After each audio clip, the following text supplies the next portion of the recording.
Hello everyone, welcome back to another episode of NISHANA'S recipe notes. ഇന്ന് നമുക്ക് നല്ല പൂ പോലെ മൃദുലമായ സോഫ്റ്റായ ഒരു ഇഡ്ലിയുടെ റെസിപ്പി ആയാലോ. നല്ല പൂ പോലെ മൃദുലമായ പഞ്ഞി പോലെ സോഫ്റ്റായ ഇഡ്ലി എങ്ങനെ തയ്യാറാക്കിയെടുക്കാം എന്നതാണ് ഇന്നത്തെ വീഡിയോ. അപ്പോൾ എല്ലാവരും വീഡിയോ മുഴുവനായിട്ട് കാണുക, ലൈക്ക് ചെയ്യുക, ഫ്രണ്ട്സിനും റിലേറ്റീവ്സിനൊക്കെ ഷെയർ ചെയ്ത് കൊടുക്കുക. കൂടാതെ നിങ്ങളുടെ വിലയേറിയ അഭിപ്രായങ്ങൾ കമൻറ്റ് ബോക്സിൽ മറക്കാതെ ആഡ് ചെയ്യുക. ആദ്യം തന്നെ ഇതിൻ്റെ ഇൻഗ്രീഡിയൻസ് ഒന്ന് പരിചയപ്പെടാം. വൈറ്റ് റൈസ്, അതായത് പച്ചരി, 1/4 കപ്പ് പച്ചരി വെള്ളത്തിൽ 4 മണിക്കൂർ കുതിർത്ത് വെച്ചതാണിത്. അതിനുശേഷം നന്നായി കഴുകി വൃത്തിയാക്കി എടുത്തതാണിത്. ഇനി 3/4 കപ്പ് ഉഴുന്ന് ഇതുപോലെ വെള്ളത്തിൽ നന്നായി കുതിർത്ത ശേഷം കഴുകി വൃത്തിയാക്കി വയ്ക്കുക. പിന്നെ നമുക്ക് കുക്ക്ഡ് റൈസ്, അതായത് ചോറ് 2 ടേബിൾ സ്പൂൺ. ഇത്രയുമാണ് ഞാൻ ഇവിടെ എടുത്തിട്ടുള്ളത്. ഇനി ഈ ഇൻഗ്രീഡിയൻസ് നമുക്ക് ഒരു മിക്സിയുടെ ജാറിലേക്ക് ഇട്ട് കൊടുത്ത് അരച്ചെടുക്കാം. അപ്പോൾ ഈ മിക്സിയിൽ ഒരുമിച്ച് എന്തായാലും അരച്ചെടുക്കാൻ കഴിയില്ല. അതുകൊണ്ട് ഞാൻ 2 ബാച്ചായിട്ടാണ് അരച്ചെടുക്കുന്നത്. ഞാൻ അരി മൊത്തമായിട്ട് ഇട്ട് കൊടുത്തിട്ടുണ്ട്, ഉഴുന്നിൻ്റെ പകുതിയും കൂടെ ചേർത്ത് കൊടുത്തിട്ടുണ്ട്. ഇനി ഇതിലേക്ക് ആവശ്യത്തിനുള്ള വെള്ളം ചേർത്ത് കൊടുക്കാം. ഒരുപാട് വെള്ളം ചേർക്കേണ്ട ആവശ്യമില്ല. ഒരു തരിതരിപ്പായിട്ടുള്ള രീതിയിലാണ് നമ്മളിത് അരച്ചെടുക്കേണ്ടത്.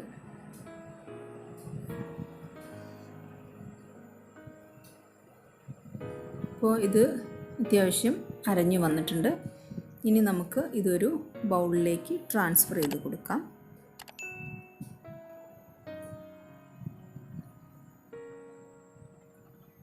ഇനി ബാക്കിയുള്ള ഉഴുന്നും ചോറും കൂടെ ചേർത്ത് നന്നായി അരച്ചെടുക്കാം.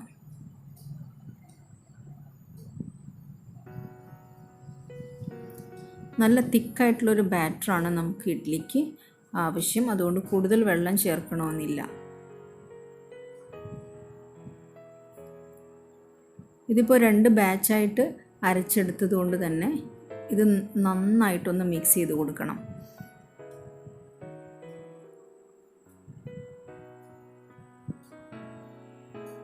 അപ്പോൾ ഈ ഒരു കൺസിസ്റ്റൻസിയിലാണ് നമ്മൾ ഇത് അരച്ചെടുക്കേണ്ടത്. ഗ്രൈൻഡറൊക്കെ ഉള്ള ആളുകൾക്കാണെങ്കിൽ ഒട്ടും വെള്ളം ചേർക്കാതെ തന്നെ അരച്ചെടുക്കാൻ പറ്റും. ഞാനിപ്പോൾ ഇത് മിക്സിയിലാണ് അടിച്ചെടുത്തത്. നന്നായി ഇളക്കി യോജിപ്പിച്ച് വയ്ക്കാം. ഇതാണ് നമ്മുടെ മാവിൻ്റെ കൺസിസ്റ്റൻസി.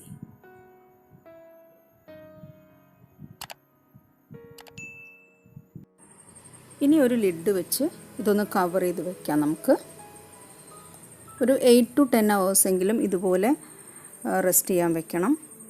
നമ്മൾ രാത്രി അരച്ച് വയ്ക്കുകയാണെങ്കിൽ രാവിലെ നല്ല സോഫ്റ്റായിട്ടുള്ള ഇഡ്ഡലി തയ്യാറാക്കിയെടുക്കാൻ പറ്റും. അതല്ല, വൈകുന്നേരത്തേക്കാണ് നമുക്ക് ഇഡ്ഡലി തയ്യാറാക്കേണ്ടതെങ്കിൽ രാവിലെ തന്നെ നമ്മൾ മാവ് റെഡിയാക്കി വെക്കേണ്ടി വരും. ഇപ്പം നമ്മുടെ മാവ് അത്യാവശ്യം പൊങ്ങി വന്നിട്ടുണ്ട്. ഒപ്പം ഇത് കുറച്ചും കൂടെ തിക്കായിട്ടുണ്ട്. ഈ ഒരു ബാറ്റർ കുറച്ചും കൂടെ തിക്കായി വന്നിട്ടുണ്ട്. അപ്പം നന്നായിട്ടൊന്ന് ഇളക്കി കൊടുക്കാം. ഇനി ഇതിലേക്ക് ആവശ്യത്തിനുള്ള ഉപ്പ് ചേർത്ത് കൊടുക്കാം. ഉപ്പിട്ട ശേഷം നന്നായിട്ട് ഇളക്കി യോജിപ്പിക്കാം. ഇപ്പോൾ നമുക്ക് നാളത്തേക്ക് ബ്രേക്ക്ഫാസ്റ്റിന് വേണ്ടിയിട്ട് ഇഡ്ഡലി തയ്യാറാക്കാനുള്ള പ്ലാൻ ഉണ്ടെങ്കിൽ ഇന്ന് ഉച്ചയോടുകൂടി തന്നെ അരിയും ഉഴുന്നും സോക്ക് ചെയ്ത് വെക്കുക. വൈകിട്ട് ഒരു 7 മണി 8 മണിയോട് കൂടി അത് നന്നായി അരച്ച് ബാറ്ററാക്കി വെക്കുക. അങ്ങനെയാണെങ്കിൽ ഒരു 10 to 12 hours നമുക്കിത് റെസ്റ്റ് ചെയ്യാൻ വെക്കാം. അപ്പോൾ നമ്മുടെ ഇഡ്ഡലിയുടെ ബാറ്റർ ഇവിടെ റെഡി ആയിട്ടുണ്ട്. ഇനി ഇത് ഇഡ്ഡലി തട്ടിലേക്ക് ഒഴിച്ചു കൊടുത്ത് സ്റ്റീം ചെയ്തെടുക്കണം. എൻ്റെ കയ്യിലുള്ളത് ഈ സ്റ്റീലിൻ്റെ ഇഡ്ഡലി മേക്കറാണ്. ഈ ഇഡ്ഡലി മേക്കറിൽ 6 തട്ടുകളുണ്ട്. ഓരോ തട്ടിലും 4 കുഴികൾ വീതമുണ്ട്. അപ്പോൾ ഇത് നമുക്ക് അറ്റ് എ ടൈം 24 എണ്ണം വരെ സ്റ്റീം ചെയ്തെടുക്കാനായിട്ട് പറ്റും. ഇതിൽ മാവ് ഒഴിച്ചു കൊടുക്കുന്നതിന് മുമ്പായി ഓയിലോ വെളിച്ചെണ്ണയോ എന്തെങ്കിലും വെച്ചിട്ട് ഈ കുഴികളൊക്കെ ഒന്ന് ഗ്രീസ് ചെയ്ത് കൊടുക്കാം. ഇഡ്ഡലി നന്നായി വെന്തതിന് ശേഷം നമ്മൾ ആ കുഴികളിൽ നിന്ന് ഫ്ലിപ്പ് ചെയ്തെടുക്കുമ്പോൾ പെട്ടെന്ന് ഇളകി പോരാൻ വേണ്ടിയിട്ടാണ് ഇങ്ങനെ നമ്മൾ ഗ്രീസ് ചെയ്ത് കൊടുക്കുന്നത്. ഇനി ഓരോ കുഴികളിലേക്കും ഒഴിച്ചു കൊടുക്കാം. അപ്പോൾ മാവ് ഒഴിക്കുമ്പോൾ ശ്രദ്ധിക്കേണ്ടത് ആ ഓരോ കുഴികളിലും നിറഞ്ഞ് തുളുമ്പുന്ന രീതിയിൽ ഒഴിച്ചു കൊടുക്കരുത്. ഇങ്ങനെ ബാക്കിയുള്ള തട്ടുകളിലും കൂടെ നമുക്ക് മാവ് ഒഴിച്ചു കൊടുക്കാം. ശേഷം ഈ തട്ടുകൾ ഓരോന്നായിട്ട് നമുക്ക് അടുക്കി വയ്ക്കാം. ഇതുപോലെ ഒന്നിനു മുകളിൽ ഒന്നായിട്ട് അടുക്കി വയ്ക്കാം. ഒരുമിച്ചാണ് നമ്മൾ സ്റ്റീം ചെയ്യാൻ പോകുന്നത്. അപ്പോൾ ഈ ചാനൽ നിങ്ങൾ ആദ്യമായിട്ടാണ് വിസിറ്റ് ചെയ്യുന്നതെങ്കിൽ ആ റെഡ് സബ്സ്ക്രൈബ് ബട്ടണിൽ ഒന്ന് ക്ലിക്ക് ചെയ്തിട്ട് സബ്സ്ക്രൈബ് ചെയ്തേക്കണേ. അതിൻ്റെ തൊട്ടപ്പുറത്ത് കാണുന്ന ഒരു കുഞ്ഞു ബെല്ലൈക്കൺ ഉണ്ടാവും. അതും കൂടെ പ്രസ് ചെയ്താൽ ഞാനിടുന്ന എല്ലാ വീഡിയോസിൻ്റെയും നോട്ടിഫിക്കേഷൻസും നിങ്ങൾക്ക് കിട്ടിക്കൊണ്ടിരിക്കും. ചാനലിൻ്റെ ഹോം പേജ് വിസിറ്റ് ചെയ്യുകയാണെങ്കിൽ നിങ്ങൾക്ക് അതിൽ പ്ലേലിസ്റ്റ് എന്ന് കാണാൻ പറ്റും. പ്ലേലിസ്റ്റിൽ ഒന്ന് ക്ലിക്ക് ചെയ്ത് കഴിഞ്ഞാൽ ഞാനിട്ട എല്ലാ വീഡിയോസും ഞാൻ പ്ലേലിസ്റ്റ് ചെയ്തിട്ടുണ്ട്. അപ്പോൾ അതിൽ നിങ്ങൾക്ക് എൻ്റെ റെസിപ്പീസ് കാണാൻ പറ്റും. ഓക്കെ, നമ്മളിപ്പോൾ ഇവിടെ ഇഡ്ഡലി തട്ടുകളെല്ലാം ഫില്ല് ചെയ്ത് കഴിഞ്ഞു. ഇനി സ്റ്റീമറിലേക്ക് ഇറക്കി വയ്ക്കാം. അതിന് മുമ്പായിട്ട് അതിലേക്ക് കുറച്ച് വെള്ളം ഒഴിച്ചു കൊടുക്കാം. ഇനി ഇത് നന്നായി അടച്ചു വെച്ച് ഒന്ന് സ്റ്റീം ചെയ്തെടുക്കാം. ഒരു 10 മിനിറ്റ് സ്റ്റീം ചെയ്താൽ തന്നെ നമ്മളുടെ ഇഡ്ഡലി നന്നായിട്ട് കുക്കായി കിട്ടും. അപ്പോൾ ഞാനിവിടെ സ്റ്റൗ ഓൺ ചെയ്ത് സ്റ്റീം ചെയ്യാൻ വെച്ചിട്ടുണ്ട്. അതിൻ്റെ നോസിലിനകത്തൂടെ ചെറിയ രീതിയിൽ ആവി പുറത്തേക്ക് വരുന്നുണ്ട്. ഇപ്പോൾ ഒരു 10 മിനിറ്റ് കഴിഞ്ഞിട്ടുണ്ട്. ഇനി നമുക്കൊന്ന് തുറന്ന് നോക്കിയിട്ട് ഒന്ന് ചെക്ക് ചെയ്യാം ഇത് വെന്തിട്ടുണ്ടോ ഇല്ലേ എന്നുള്ളത്. അപ്പോൾ ഞാനൊരു പപ്പടം കുത്തി വെച്ചിട്ടാണ് ഇപ്പോൾ കുത്തി നോക്കുന്നത്. ടൂത്ത് പിക്ക് വെച്ചിട്ട് അങ്ങനെ കുത്തി നോക്കുന്നവർക്ക് അങ്ങനെ ചെയ്യാം. അപ്പോൾ ഇത് നല്ല ക്ലിയറാണ്. അപ്പോൾ വെന്തിട്ടുണ്ട്. ഇനി നമുക്ക് ഈ സ്റ്റീമറിനകത്തു നിന്നും ഈ തട്ട് എടുത്ത് മാറ്റണം.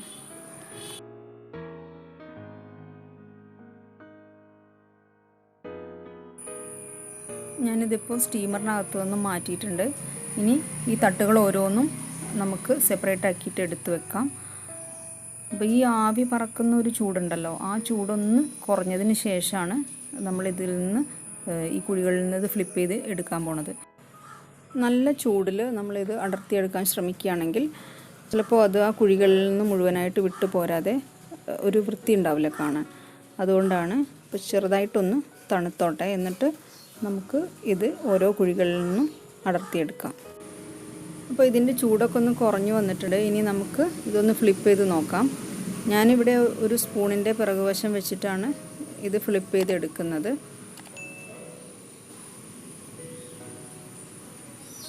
ഓൾറെഡി നമ്മൾ ഓയിൽ വെച്ചിട്ട് ഗ്രീസ് ചെയ്ത് കൊടുത്തിരുന്നു. അതുകൊണ്ട് പെട്ടെന്ന് തന്നെ നമുക്ക് ഇളക്കിയെടുക്കാൻ പറ്റുന്നുണ്ട്. അപ്പോൾ ഈ രീതിയിൽ നിങ്ങൾ ഇഡ്ഡലി ഉണ്ടാക്കി നോക്കുകയാണെങ്കിൽ നല്ല സോഫ്റ്റായിട്ടുള്ള ഇഡ്ഡലി നിങ്ങൾക്ക് ഉണ്ടാക്കിയെടുക്കാൻ പറ്റും. അപ്പോൾ ഞാനിപ്പോൾ എടുത്തിരിക്കുന്ന ഒരു പ്രൊപ്പോർഷൻ എന്ന് പറയുന്നത് 1/4 കപ്പ് പച്ചരിക്ക് 3/4 കപ്പ് ഉഴുന്നും 1/4 കപ്പ് ചോറുമാണ് എടുത്തിരിക്കുന്നത്. ഈ ഒരു പ്രൊപ്പോർഷനിൽ ഇനിയിപ്പോൾ ഇതിനേക്കാൾ കൂടുതൽ ക്വാണ്ടിറ്റി നിങ്ങൾക്ക് ഉണ്ടാക്കണമെന്നുണ്ടെങ്കിൽ ഈ ഒരു പ്രൊപ്പോർഷൻ കീപ്പ് ചെയ്തിട്ട് ഉണ്ടാക്കുകയാണെന്നുണ്ടെങ്കിൽ തീർച്ചയായിട്ടും നല്ല സോഫ്റ്റായിട്ടുള്ള ഒരു ഇഡ്ഡലി നിങ്ങൾക്ക് തയ്യാറാക്കി എടുക്കാൻ പറ്റും. മാത്രമല്ല ആ ഒരു റെസ്റ്റ് ചെയ്യുന്ന ടൈം ശരിക്കും മോർ ദാൻ 10 hours റെസ്റ്റ് ചെയ്യാൻ വെക്കുന്നതായിരിക്കും നന്നാവുക. അപ്പം നമ്മൾ രാവിലെ ബ്രേക്ക്ഫാസ്റ്റിന് ഇഡ്ഡലി ഉണ്ടാക്കാൻ പ്ലാൻ ഉണ്ടെങ്കിൽ ഞാൻ പറഞ്ഞല്ലോ, ഏകദേശം ഒരു തലേദിവസം വൈകിട്ട് ഒരു 6 മണി 7 മണിയാകുമ്പോൾ തന്നെ നമ്മൾ മാവ് റെഡിയാക്കി വയ്ക്കുക. പിറ്റേന്ന് രാവിലെ നമ്മളത് ചുട്ടെടുക്കുമ്പോൾ നല്ല സോഫ്റ്റായിട്ടുള്ള ഇഡ്ഡലി നമുക്ക് തയ്യാറാക്കിയെടുക്കാൻ പറ്റും. അപ്പം നല്ല പൂ പോലെ സോഫ്റ്റായിട്ടുള്ള ഇഡ്ഡലി ഇവിടെ തയ്യാറായിട്ടുണ്ട്. ഇത് നമുക്ക് ചട്നി അല്ലെങ്കിൽ സാമ്പാർ ഒക്കെ കൂട്ടിയിട്ട് കഴിക്കാം. നല്ലൊരു ബ്രേക്ക്ഫാസ്റ്റ് ചോയ്സാണിത്. നമ്മൾ തെക്കൻ ഭാഗത്തേക്ക് ഒക്കെ വളരെ കോമൺ ആയിട്ടുള്ള വളരെ പോപ്പുലർ ആയിട്ടുള്ള ഒരു ബ്രേക്ക്ഫാസ്റ്റ് ഐറ്റമാണിത്. തമിഴ്നാട് ഭാഗത്തേക്കൊക്കെ പോയി കഴിഞ്ഞ് കഴിഞ്ഞാൽ അവിടെയും നമുക്ക് കോമൺ ആയിട്ട് കാണാൻ പറ്റുന്ന ഒരു ബ്രേക്ക്ഫാസ്റ്റ് ഐറ്റമാണിത്. അപ്പോൾ എല്ലാവരും ഇതേ രീതിയിൽ ഇഡ്ഡലി തയ്യാറാക്കി നോക്കുക. എന്നിട്ട് നിങ്ങളുടെ അഭിപ്രായങ്ങളും നിർദ്ദേശങ്ങളും ഒക്കെ കമൻറ്റ് ബോക്സിൽ മറക്കാതെ ആഡ് ചെയ്യുക. വീഡിയോ ഇഷ്ടമായിട്ടുണ്ടെങ്കിൽ ഒരു ലൈക്ക് കൊടുക്കാൻ മറക്കരുത്. അതുപോലെ തന്നെ നിങ്ങളുടെ ഫാമിലി ആൻഡ് ഫ്രണ്ട്സിനൊക്കെ ഒന്ന് ഷെയർ ചെയ്ത് കൊടുക്കുക. അപ്പോൾ മറ്റൊരു വീഡിയോയുമായി മറ്റൊരു റെസിപ്പിയുമായി നമുക്ക് വീണ്ടും കാണാം. അതുവരേക്കും ടേക്ക് കെയർ.